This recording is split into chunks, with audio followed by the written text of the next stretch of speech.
I've so often fought change myself. Have you?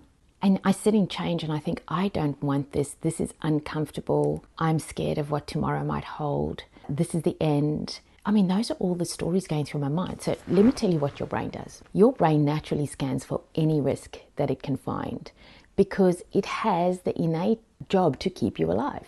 And so the challenge is, then I always look for what can go wrong, for the negative, for the challenge. And I miss the wonderful opportunities for what could go right or what good could look like. So how many of us have faced many, many challenges in our life? We've had these crossroads where in that moment, fear has absolutely slammed into us. I remember years ago, I was working for a large global sales performance organization.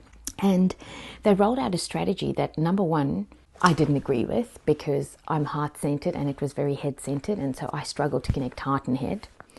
Two, they were looking at trying to build more capacity from the division I was leading.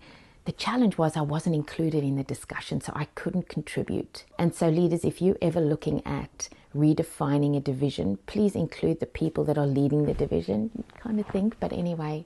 And I just felt like I was in a state of, this is not okay. Now, I'm a strong, brave African woman.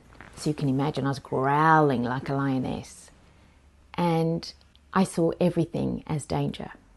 I remember sitting opposite our global CEO and I said to him, I can't understand your strategy. I don't understand where we're going. And he said to me, just change the way you see it.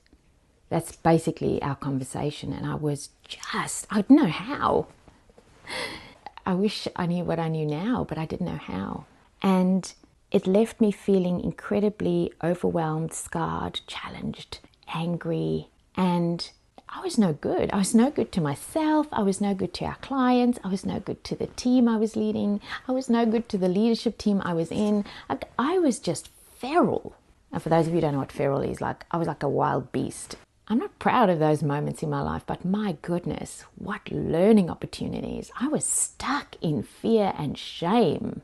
Here's the breakthrough. I eventually left the organization, left angry, left frustrated. The gift is I started Ignite Purpose. The next gift Ignite Purpose gave me was, you cannot give what you do not have. So man, I had to transform my life. I contacted that CEO a few years back and I said to him, I'm really sorry I showed up like that and I was so angry.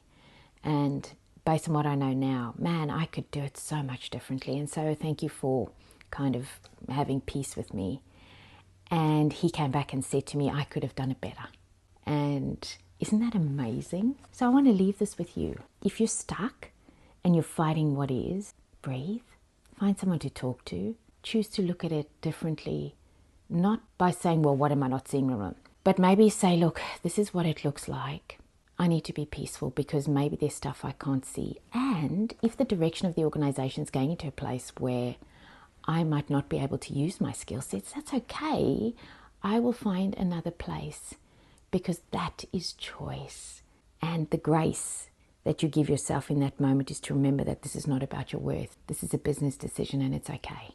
I know that's hard to say, but I leave that with you because it's the only way to freedom is to accept what is, recognize it's not about your worth, step into wisdom, navigate bravely. And remember, you always have choice. This is me. Bye.